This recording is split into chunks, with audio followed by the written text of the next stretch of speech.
하나님의 크신 은혜가 여러분과 함께하기를 바랍니다.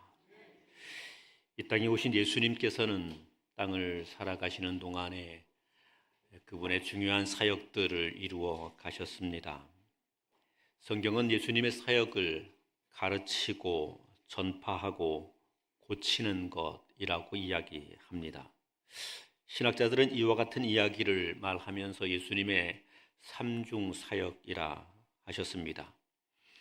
가르친다고 하는 것, 전파한다는 것, 고친다는 것, 이것은 온전히 구원의 역사를 이루어 가게 되는 모든 과정을 말씀하십니다. 특별히 전파한다는 말씀을 하시게 될 때에 하나님의 나라, 천국의 복음을 전파하심, 그것에 대해서 말씀하셨습니다. 예수님께서 이 땅에 계신 동안에 그분의 삶의 주제가 있다면 하나님의 나라였던 것 같습니다. 그분이 가르치신 기도문에는 이렇게 기록되어 있습니다. 나라가 임하시오며 나라와 권세와 영광이 아버지께 영원히 있사옵나이다. 하나님의 나라가 예수님의 마음 가운데는 늘 있었습니다. 처음부터 끝까지 그 나라를 바라보고 살아가셨고 또 십자가를 지셨고 죽으시고 부활하시기까지 하시게 됐습니다. 예수님의 가르침의 이야기는 끊임없이 천국 복음이었습니다. 하나님의 나라에 대한 것, 하나님의 나라는 어떤 것이다 하는 설명들이 계속되었습니다. 우리는 예수 그리스도를 믿음으로 이 하나님의 나라를 소망하는 사람이 되어야 하고 예수 그리스도를 통해서 하나님의 나라의 복을 얻고 누리는 사람이 될 수 있어야 합니다. 대부분의 사람들이 구하는 것은 세상에서의 성공, 행복, 풍요롭게 됨 이런 것들을 구합니다. 예수 믿는 우리들도 동일하게 이런 일들을 구하면서 살아갑니다. 그리고 이것이 우리의 기도의 주제가 되기도 합니다. 그러나 주님이 우리에게 하시는 말씀은 우리의 궁극적인 삶의 주제는 거기에 있지 않다는 것입니다. 너희는 먹는 것, 마시는 것, 그런 것 때문에 근심하지 말고 먼저 그 나라와 그 의를 구하라. 하나님의 나라를 구하라. 이렇게 이야기합니다. 우리는 하나님의 나라를 소망하는 사람으로 살아야 하고 그 소망 가운데 그 은혜의 기쁨을 간직할 수 있어야 할 것입니다. 오늘 누가복음은 그 하나님의 나라에 이르게 되는 길에 대하여서 말씀하면서 누가는 두 가지 이야기를 우리에게 제시하여 설명해 주고 있습니다. 첫 번째 이야기는 15절에서부터 17절에 기록된 말씀입니다. 같이 봉독하겠습니다. 같이 읽습니다. 시작. 사람들이 예수께서 만져주심을 바라고 자기 어린 아기를 데리고 오매 제자들이 보고 꾸짖거늘 예수께서 그 어린 아이들을 불러 가까이 하시고 이르시되 어린 아이들이 내게 오는 것을 용납하고 금하지 말라. 하나님의 나라는 이런 자들의 것이니라. 내가 진실로 너희에게 이르노니 누구든지 하나님의 나라를 어린 아이와 같이 받아들이지 않는 자는 결단코 거기 들어가지 못하리라 하시니라. 아멘. 여기에 소개된 이야기는 이렇습니다. 어떤 사람들이 자기의 어린 아기들을 예수님께 데리고 왔습니다. 예수님께서 그 아이들을 만져주시고 그 아이들에게 축복해 주시기를 바랬던 것입니다. 얼마나 귀한 일입니까? 자기 자녀들에게 예수 그리스도께서 축복하시기를 바라는 마음, 그 마음을 가지고 이 자녀들을 데리고 나오게 된 것입니다. 우리가 이 부모의 마음을 간직할 수 있어야 합니다. 우리는 세상에서 부모가 되어서 우리 자녀들이 복된 자가 되기를 바라고 성공하는 사람이 되기를 바라고 그래서 이런 소망과 욕심을 통해서 우리 자녀들을 끊임없이 다그칩니다. 열심히 공부하라고, 좋은 대학에 가라고, 좋은 직장에 가라고 끊임없이 우리 아이들을, 우리 자녀들을 다그칩니다. 그러나 정작 우리가 해야 할 일은 하지 않고 있는 것이지요. 예수 그리스도께 이 아이를 데리고 와서 그리스도께서 이 아이에게 복 주시기를 구하는 일을 하지 않습니다. 그런데 본문에 소개되어 있는 이 사람들은 자기의 어린 아기들을 데리고 예수님께 나왔습니다. 예수님께서 이 아이들을 만져주시고 이 아이들을 축복하기를 바랐던 것이지요. 이 아이들에게 예수 그리스도로 말미암는 은혜가 있게 되기를 원했던 것이지요. 우리는 이 부모에게서 우리의 신앙의 삶을, 또 우리의 자녀들을 향한 축복의 길을 배워갈 수 있어야 합니다. 그리스도께로 끊임없이 우리 자녀들을 데리고 와야 합니다. 어려운 일입니다. 힘든 일입니다. 번거로운 일입니다. 때로는 이 아이들을 데리고 나오게 될 때에 세상으로부터 질타를 받게 될 수도 있고 아이들의 거절이 있을 수도 있습니다. 때로는 이 아이들을 데리고 나오게 될 때에 교회 공동체를 통해서 미움을 받게 되는 경우들도 있습니다. 그럼에도 불구하고 오늘 이 본문에 등장하는 부모들처럼 아이를 데리고 주님께 나오는 것은 매우 중요한 일입니다. 귀한 일입니다. 이 귀한 마음을 가지고 어린 아기들을 데리고 예수님께 나왔는데 제자들이 이 아이를 데리고 온 부모를 보면서 못마땅했던 것입니다. 그들의 눈에는 예수님은 아주 위대하신 선생님이었습니다. 여러 랍비들 가운데 가장 존귀하신 분이었습니다. 그리고 예수님은 그들의 눈에 다윗의 후손으로 오신 분이기 때문에 이분은 메시아 시대를 열어가시게 될 것이고 곧 얼마 있지 아니하면 그 메시아 시대의 왕이 되실 분이었습니다. 지금도 이 예수님을 만나기 위해서 수많은 바리새인들이, 고위 관료들이, 이 예수님을 만나기 위해서 수많은 부자들이 줄을 대어서 예수님을 찾아오고 있습니다. 그런데 한낱 어린아이들 때문에 예수님께 시간을 내라고 지금 말하고 있는 것이니 제자들이 탐탁치 않았습니다. 그래서 그 부모들을 꾸짖었습니다. 지금 예수님이 얼마나 바쁘신 줄 아느냐, 예수님에게 어떤 분들이 찾아오고 있는 줄 아느냐, 이 예수님에게 권세자들이 찾아오고 능력자들이 찾아오고 랍비들이 찾아오고 바리새인들이 찾아오고 세상의 관원들이 찾아오고 있는데, 그런데 어린아이 데리고 여기 오면 어떡하느냐 이러면서 꾸짖게 된 것이죠. 그런데 그 장면을 예수님께 딱 걸려 있습니다. 예수님이 그것을 보셨습니다. 그리고는 제자들이 무안할 만큼 즉시 그 어린 아이를 가까이 불렀습니다. 불러서 가까이 하셨습니다. 그리고는 그 제자들에게 이렇게 말합니다. 어린 아기들이 내게로 오는 것을 용납하고 금하지 말아라. 절대로 어린 아이들이 내게 오는 것을 막지 말아라. 이러면서 호통을 치신 겁니다. 그리고 하나님의 나라는 이런 자들의 것이라 설명하셨습니다. 하나님의 나라는 어린 아이의 것이라, 어린 아기들의 것이라고 말씀하십니다. 이 말씀의 또 다른 의미는 이렇습니다. 이 하나님의 나라는 어린 아기들의 것이지 바리새인의 것이 아니다. 이 하나님의 나라는 어린 아기들의 것이지 높은 관료들의 것이 아니다. 이 하나님의 나라는 어린 아기들의 것이지 부자들의 것이 아니다. 권세자들의 것이 아니다. 이렇게 말씀하시는 것입니다. 그리고는 내가 진실로 너희에게 이르노니 누구든지 하나님의 나라를 어린 아이들처럼, 이 어린 아이들처럼 받아들이지 않으면 결단코 거기에 들어갈 수 없다. 이렇게 말합니다. 어린 아기들의 것이고 어린 아이 같은 자들의 것이다. 하나님의 나라는 그런 것이다. 하나님의 나라는 어린 아이들처럼 순전하게 믿어 받아들이는 그 사람들에게 하나님께서 허락하시는 것이다. 인생의 능력으로, 권능으로, 지위로, 힘으로 하나님의 나라를 소유하거나 갖게 되는 것이 아니다. 이렇게 말씀하시게 되는 것입니다. 그리고는 어린아이들 같은 자가 되어야만 한다고 선언한 것이지요. 우리는 하나님의 나라를 추구하는 자들입니다. 오늘 우리가 예배에 모이게 된 것도 그렇습니다. 우리의 신앙생활도 그렇습니다. 이것이 궁극적으로는 세상 것을 추구함이 아닌 하나님의 나라를 추구하는 것입니다. 하나님의 나라를 추구하는 우리들이 어떻게 하나님의 나라를 추구하는가를 보아야 합니다.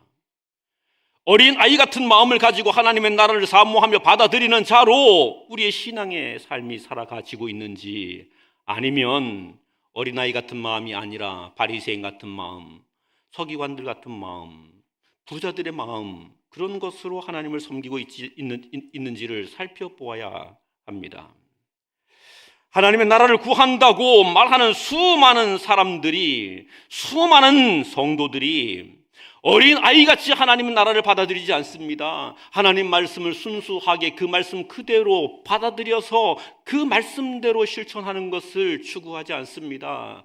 자기의 경험, 자기의 판단, 자기의 결정, 이런 것들을 통하여서 하나님의 나라를 왜곡시키며 바라봅니다. 그래서 하나님 말씀대로 하나님을 따르고 섬기게 되는 것이 아니라 자기 생각대로 하나님의 나라를 생각하고 결정하게 된다는 거죠. 이 땅을 살아가는 데는 수없이 많은 지식인들이 있습니다. 이 땅에는 수없이 많은 권세자들이 있습니다. 수없이 많은 부자들도 있습니다. 나름대로 성공한 사람들이 수없이 많이 있습니다. 그런데 놀랍게도 그분들은 예수를 잘 믿지 않습니다. 이유는 이렇습니다. 성경 말씀대로 따라가는 것이 아니라 자기 생각대로 성경을 판단하려고 하기 때문에 그렇습니다. 자기의 철학으로, 자기의 경험으로, 자기의 성공해왔던 그 모든 역사를 통해서 성경을 판단하고 재단하려고 합니다. 신앙을 판단하려고 재단하려고 합니다. 교회는 이러해야 되는데 하면서 자기의 수준과 자기의 판단의 기준으로 교회를 판단하고 평가하려고 합니다. 그렇게 되다 보니 하나님을 믿고 예수를 믿는 믿음의 삶이 아니라 자기를 믿고 자기의 결정대로 따라가게 되는 것이거든요. 그래서 예수를 믿기보다는 자기를 믿는 경우로, 자기를 믿는 모습으로, 자기의 방식을 추구하는 모습으로 그 삶이 바뀌어가게 됩니다. 그래서 많이 배운 사람이, 많은 지식을 가진 사람이, 많은 권세를 가진 사람이 그 권세만을 즐길 뿐 신앙을 갖지 않습니다. 하나님의 나라에 결코 이룰 수 없습니다. 교회 신앙생활 하는 분들도 그렇습니다. 예수를 믿는다고 말하지만 실제로 예수를 믿는 것이 아니라 자기의 판단으로 예수를 믿는 경우가 많습니다. 성경이 나에게 무엇이라고 말씀하시는지를 그대로 받아들여 순종하는 사람이 되는 것이 아니라 성경을 내가 판단하는 사람이 되곤 합니다. 이 성경은 시대에 안 맞으니 이 말씀은 이렇게 보아야 돼, 그러면서 성경을 비틀어 버립니다. 많은 목사님들이 그렇게 설교합니다. 이 시대의 이 말씀은 이렇게 보아야 된다고 말하면서 끊임없이 말씀을 마치 적용하는 것처럼 하지만 하나님의 말씀을 자기 생각대로 왜곡하여서 설교하는 일들도 수도 없이 많습니다. 수도 없이 많습니다. 성경이 가르치고 있는 하나님 말씀을 오늘 본문은 이렇게 말합니다. 어린아이처럼 받아들여라. 어린아이처럼 받아들여라.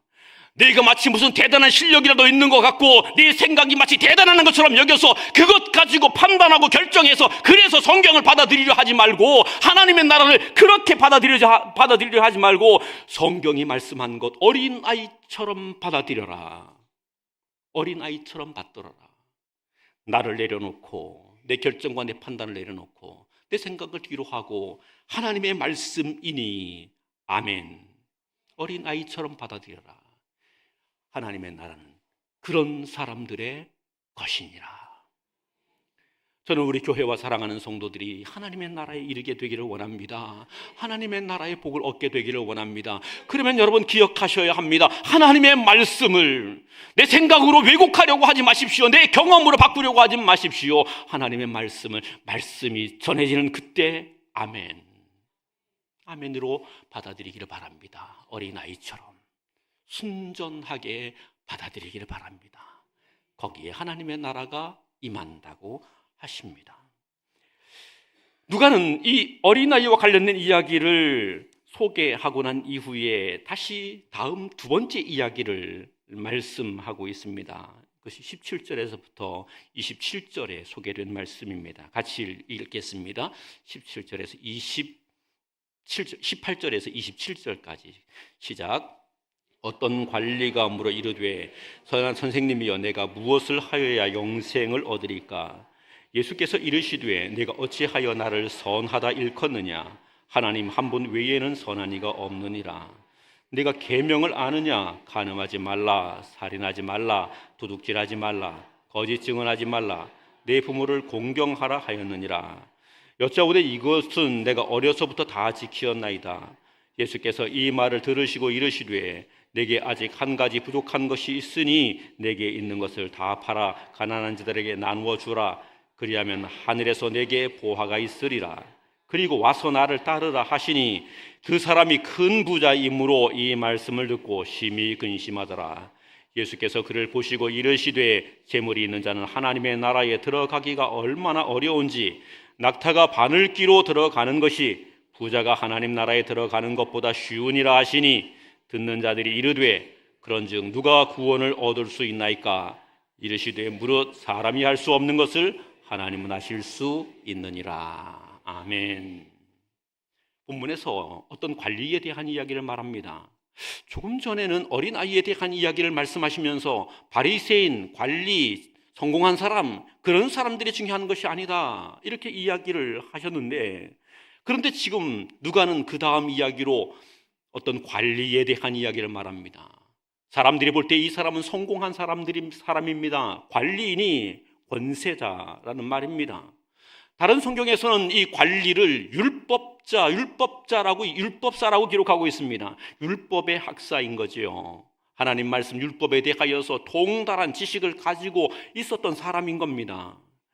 그러니 세상적으로도 성공했고 율법에 많은 지식이 있어서 성경으로도 풍성한 지혜와 지식의 사람이고 신앙적 역량과 경륜도 있는 사람이고, 그 다음 본문에 소개된 이야기를 보면 이 사람은 큰 부자라고 하고 있으니 돈도 많이 갖고 있는 사람입니다. 물질도 있지요.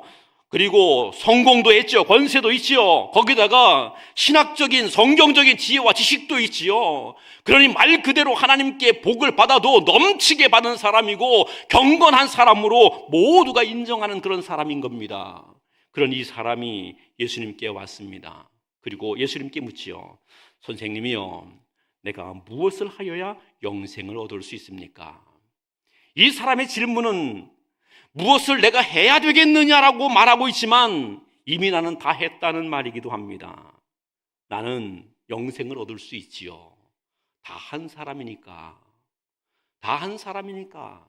그리고 지금 나는 성공한 사람으로 이렇게 하나님께 복을 받은 걸 보면 내가 영생을 얻었다는 증거가 명확하지 않습니까? 지금 예수님께 이런 질문을 하고 있는 겁니다. 그러니 이 질문을 하고 있는 이 사람에게 예수님은 다시 이야기하는 거죠. 그래, 네가 율법을 다 지켜라. 율법에 기록된 명령을 다 지켜라. 그러면 네가 영생을 얻을 수 있겠지. 이 사람이 말합니다. 나는 율법에 있는 모든 계명들을 어려서부터 다 지켰습니다. 예수님께서 율법을 지키라고 한 이 말씀에는 내가 정말 율법을 다 지켰느냐, 내가 정말 율법을 다 지킬 수 있는 사람이냐 하는 인간 본질에 대한 문제를 질문으로 던지고 있는 것입니다. 어느 누가 하나님 말씀 율법을 하나님의 뜻대로 온전히 지킬 수 있는 사람이 있겠습니까? 어느 누가 하나님 말씀에 대하여서 조금도 부족함이 없이 온전히 그 모든 말씀들을 완전히 지킬 수 있는 사람이 있겠습니까? 율법을 다 지켜라 하는 이 말씀에는 너는 하나님의 율법 앞에 부끄러운 사람이다, 이런 하는 이야기를 가르쳐 주기를 원하셨던 것이지요. 그러나 이 교만한 사람, 관료, 성공한 사람, 그 사람은 자기는 언제나 당당한 사람인 겁니다. 그래서 율법을 다 지켰다고 이야기하죠. 그런데 우리 가운데 이렇게 생각하는 사람들이 많습니다. 예수 믿는 우리들 가운데 우리가 죄가 없는 사람인 것처럼 생각하는 경우가 많습니다. 내가 무슨 도둑질을 한 것도 아니고, 내가 간음을 한 것도 아니고, 내가 살인을 한 것도 아니고, 거짓말을 한 것도 아니고, 내가 나쁜 짓을 아무것도 안 하고 살았는데 내가 무슨 죄인이냐, 이렇게 생각하는 사람들이 많습니다. 정말 하나님의 영원하심 앞에 우리의 삶 그대로가 완전할 수 있습니까? 어느 누구도 완전할 수 없습니다. 우리가 아무리 선을 행한다 할지라도 하나님의 선하심을 충족시킬 수 있겠습니까? 그럴 수 없습니다. 우리는 아무리 발버둥 친다 할지라도 그 율법의 모든 것을 완전히 충족시킬 수 있는 사람이 단 한 사람도 없습니다. 그러니 율법을 지켜 행하라 하는 이 말씀은 너는 내 힘으로 구원에 이를 수 없는 사람임을 고백하라 하는 그 말의 다른 표현인 것입니다. 주님의 이 말씀을 들었으면 저는 율법을 다 행할 수 없는 사람입니다. 나는 간음하지 않았고 살인하지 않았고 도둑질하지 않았지만 그러나 하나님의 그 거룩하신 말씀을 온전히 충족시키기에는 턱없이 부족한 사람입니다. 그런데 내가 그럼 어떻게 해야 하겠습니까? 라고 예수님께 물어야 했던 것이지요. 그런데 이 사람은 나는 완전하다고 이야기했습니다. 우리가 마치 완전한 사람인 것처럼 신앙생활하는 경우가 있지 않습니까? 우리는 흠없는 사람인 것처럼 생각하며 살고 있지는 않습니까? 다른 모든 사람들은 마치 죄인 같은데 나는 한 톨도 의욕을 가질 필요가 없을 만큼 나는 완전한 사람인 것처럼 혹 우리가 스스로 생각하고 있지는 않습니까? 그렇게 살아가고 있지는 않습니까? 오늘 본문에 등장하는 관리와 조금도 다름이 없는 모습입니다. 주님은 이 사람에게 이렇게 이야기하십니다. 그래, 네가 모든 것을 다 지켜 행하였다고 했지. 그러면 내게 있는 모든 것을 다 팔아서 가난한 자들에게 다 나누어 주고 그리고 나를 따르라. 이렇게 이야기하십니다. 너 자신의 모든 것을 다 포기하고 나를 따르라. 네가 성공했고 내가 높은 지위를 얻었고 권세를 얻었고 네가 큰 부자이고 그런데 네가 얻게 된 그 모든 것을 다 내려놓고 다 포기하고 주를 따르는 사람이 되어야 한다. 주님을 따르는 사람이 되어야 네가 영생과 구원을 얻기에 합당한 사람일 것이다. 이렇게 이야기를 합니다. 이야기를 듣고 이 관리는 본문은 이렇게 말하죠. 그 사람이 큰 부자이므로 이 말씀을 듣고 근심하며 돌아가니라. 갔다가 다시 왔는지는 모르겠습니다. 갔다가 다시 왔을 수도 있죠. 갔다가 근심하고 갔다가 가서 다 팔고 예수님께 왔을 수도 있죠. 그런데 성경은 어디에도 그가 갔다가 다시 왔다는 이야기는 없습니다. 그 다음 예수님의 이야기도 그렇습니다. 이 사람은 다시 안 올 것처럼 말씀하십니다. 이렇게 말합니다. 예수께서 그를 보시고 이르시되 재물이 있는 자는 하나님의 나라에 들어가기가 얼마나 어려운지 낙타가 바늘귀로 들어가는 것이 부자가 하나님의 나라에 들어가는 것보다 쉬우리라. 이렇게 이야기하죠. 낙타를 혹시 바늘귀에 넣을 수 있습니까? 바늘귀에 낙타를 혹시 집어넣으실 분 계시면 저에게 알려주십시오. 가끔 이런 질문을 합니다. 코끼리를 냉장고에 넣을 수 있는 방법. 어떻게 하면 코끼리를 냉장고에 넣을 수 있습니까? 냉장고를 크게 만들면 되겠죠. 그런데 질문의 내용은 그것이 아닙니다. 냉장고를 크게 만들라는 얘기가 아니라 코끼리를 지금 있는 냉장고에다 집어넣는 방법. 목사님들 사이에서 이야기되는 말이 있습니다. 뭐라고 그럴까요? 기도 많이 하면? 그럼 뭐라고 그러죠? 예, 부목사에게 이야기하면 된답니다. 그래서 우리 부목사님들의 고충을 설명하는 이야기죠. 부목사는 시키는 대로 뭐든지 다 해내야 되는 사람이고 어떻게든 해낸다. 그래서 부목사에게 시키면 된다. 그런 이야기가 있습니다. 예, 여기 본문에 있는 이야기, 낙타가 바늘귀로 들어가는 것, 부목사님에게 시키면 됩니까? 예, 우리 목사님도 하실 수 있습니까? 예, 아멘? 예, 부목사님들에게 시켜도 안 됩니다. 불가능하다는 이야기죠. 부자가 천국에 들어가는 게 불가능하다는 이야기입니다. 이 말씀은 좀 이상하죠. 그럼 나는 지금 부자인데 그럼 천국에 못 간다고? 본문을 잘 보셔야 됩니다. 이 본문에 있는 이야기 부자 또는 관료, 율법학자 하는 이 이야기는요, 당대의 신앙으로 삶으로 완전하다고 모든 사람들이 인정하는 가장 경건한 사람들을 일컫는 말입니다. 가장 경건하여서 하나님께서 이 땅에 주시는 복을 누리며 산다고 여기는 그런 사람들입니다. 그러니까 이 땅을 살아가는 동안에 그 사람이 가장 경건하고 가장 경건해서 하나님의 복을 많이 받은 것처럼 여겨지는 그런 사람, 그의 삶이 성실하게 살아서 그가 큰 부자가 된 사람, 그의 삶이 풍성히 아름답게 열심히 노력해서 나쁜 짓으로 성공한 것이 아니라 진짜 성실하게 해서 크게 성공한 사람, 세상 모든 사람들에게 모범이 될 만한 사람, 그런 사람이라 할지라도 천국에 갈 수는 없다. 불가능하다. 불가능하다. 이 말씀을 듣게 된 제자들이 예수님께 묻습니다. 그러면 누가 구원을 받을 수 있겠습니까? 주님의 대답이 이렇습니다. 27절 같이 한번 읽겠습니다. 27절 시작. 이르시되 무릇 사람이 할 수 없는 것을 하나님은 하실 수 있느니라. 아멘. 사람이 못하고 하나님이 하신다. 하나님의 나라에 이르게 되는 것, 하나님의 나라 구원에 이르게 되는 것, 무엇으로 가능하게 되는 것이냐? 인생이 어떤 관리로 성공하게 되고 돈을 많이 벌게 되고 많은 지식과 경험을 갖게 되었다고 그것으로 하나님의 나라에 이룰 수 있는 것이 아니라는 거죠. 세상의 모든 사람들이 칭찬할 만한 도덕적인 성품이 있고 인격을 갖추게 되었다 할지라도 그것으로 하나님의 나라에 이룰 수 있느냐? 절대로 그것으로 하나님의 나라에 이룰 수 없다는 말입니다. 사람들은 그가 어떤 노력을 하든지 어떤 방법으로든지 최선을 아무리 다한다 할지라도 그것으로 하나님의 나라에 이룰 수 없다는 겁니다. 돌을 쌓고 쌓아도 10년 공부 아니라 100년 공부를 해도 100년 1000년 수련을 해도 돛 닦은 거 흔히 말하는 대로 도루함을 타부된다고 다 헛것되고 마는 겁니다. 그것으로 하나님의 나라에 이룰 수 없다. 하나님의 나라에 어떻게 이르게 되느냐? 그것은 오직 하나 하나님의 긍휼하심 그것으로 주어진다. 따라합시다. 하나님의 자비와 긍휼하심으로, 하나님의 자비와 긍휼하심으로만 우리가 구원을 얻게 되는 겁니다. 하나님의 나라에 이르게 되는 것이 우리에게 있는 어떤 힘과 지혜로 되는 것이 아니고 하나님의 긍휼하심이 우리를 붙들어서 하나님의 나라로 이끌어 주시게 될 때, 그때 우리가 하나님의 나라의 구원의 백성이 되는 겁니다.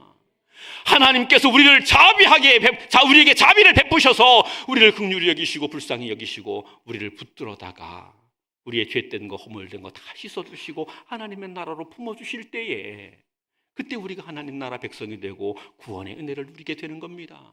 하나님의 자비가 있어야 되는 것이죠.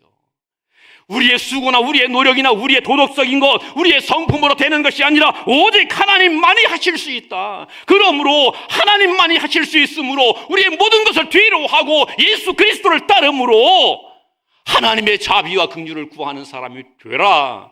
오늘 이 본문을 통해서 주님이 우리에게 가르치고 있는 겁니다. 사랑하는 여러분, 하나님만을 의지해야 됩니다. 하나님의 긍휼과 자비를 구해야 됩니다. 하나님의 자비와 긍휼을 구함으로 하나님을 끊임없이 따라가야 합니다. 이것밖에 우리에게 소망이 없습니다. 그런데 마치 하나님의 자비가 없어도 되는 것처럼 우리가 신앙생활을 하죠. 하나님의 긍휼과 자비가 나에게 있어야만이 하나님의 나라의 구원에 이룰 수 있다는 이 간절함을 갖게 되는 사람은 무슨 일이 있어도 주를 예배하는 사람이 될 겁니다.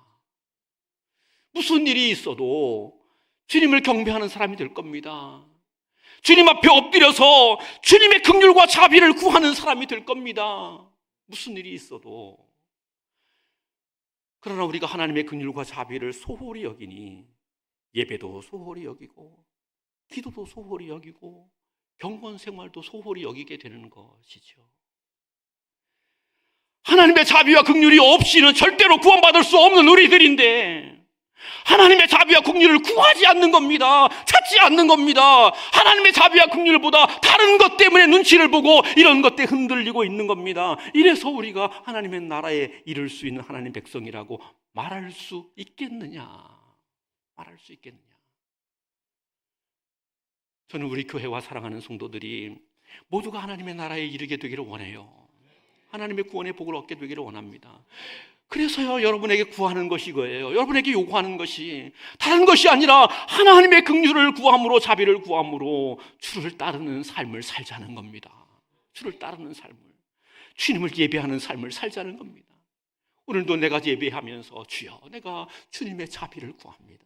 주님의 긍휼을 구합니다. 내가 기도하면서 하나님, 나는 하나님의 구원의 손길이 필요하니 하나님의 자비와 긍휼을 나에게 베풀어 주십시오. 이렇게 우리가 하나님의 자비와 긍휼을 구할 수 있어야 됩니다. 구원은 하나님만이 하십니다. 이 사실을 꼭 기억하시기를 바랍니다. 하나님만이 하십니다. 제자들이 이 말씀을 들었습니다. 이 말씀을 듣고 나니 갑자기 마음에 힘이 탁 생기는 겁니다. 부자들은 천국에 못 가는데 자기들은 모든 것을 버리고 주님을 따랐잖아요. 그래서 베드로가 예수님께 이 이야기를 하는 거죠. 우리 본문 같이 보겠습니다. 28절부터 30절까지 같이 보겠습니다. 시작. 베드로가 여짜오되 보옵소서, 우리가 우리의 것을 다 버리고 주를 따랐나이다. 이르시되 내가 진실로 너희에게 이르노니 하나님의 나라를 위하여 집이나 아내나 형제나 부모나 자녀를 버린 자는 현세에서 여러 배를 받고 내세에 영생을 받지 못할 자가 없느니라. 조금 전에 부자들은 안 된다고, 구원에 이를 수 없다고 그렇게 이야기하신 주님께서 현세에서 여러 배를 받고, 현세에서 여러 배를 받는다는 말이 이런 거예요. 현세에서도 하나님의 은혜와 돌보심을 받고 내세에는 반드시 영생이 보장된다. 영생이 보장된다. 하나님의 나라가 보장된다. 이렇게 이야기하는 거죠. 그런데 본문이 조금 오해를 사기 쉽게 기록되어 있습니다. 우리가 다 우리 것을 버리고 주님을 따랐습니다 했더니 주님 말씀이 하나님의 나라를 위해서 집도, 아내도, 형제도, 부모도, 자녀를 버려야 된다. 버린 자가 영생을 받는다. 이렇게 말하죠.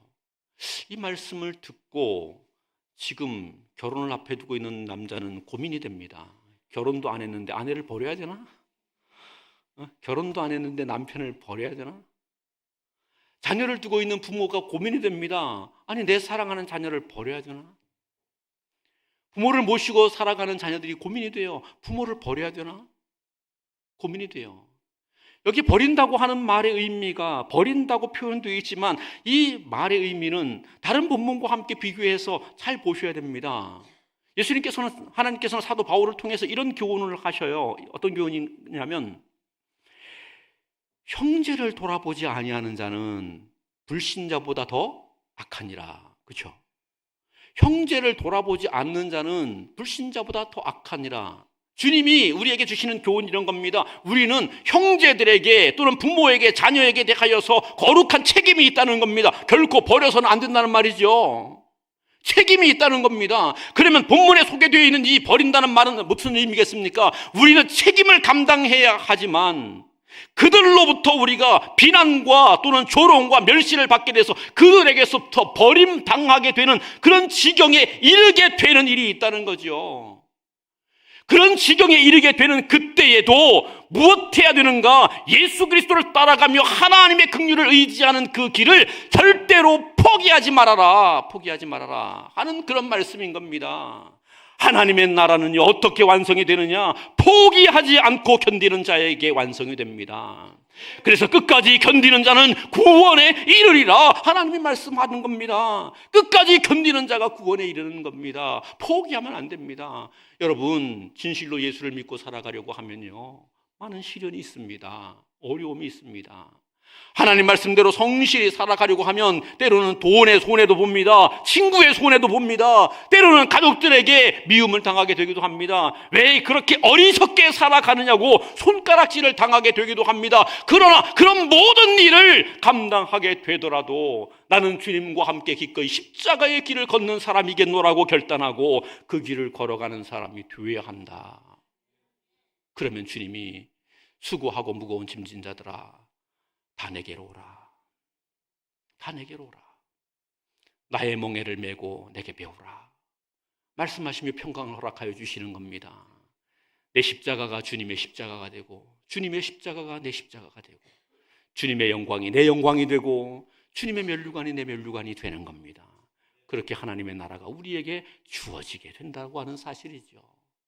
사랑하는 성도 여러분, 우리는 이 땅을 살아가면서 수없이 많은 일들을 하며 살아갑니다. 때로는 세상의 성공에, 세상의 풍요로움에 우리의 마음이 빼앗기게 되기도 합니다. 그러나 기억하셔야 되는 중요한 것이 있습니다.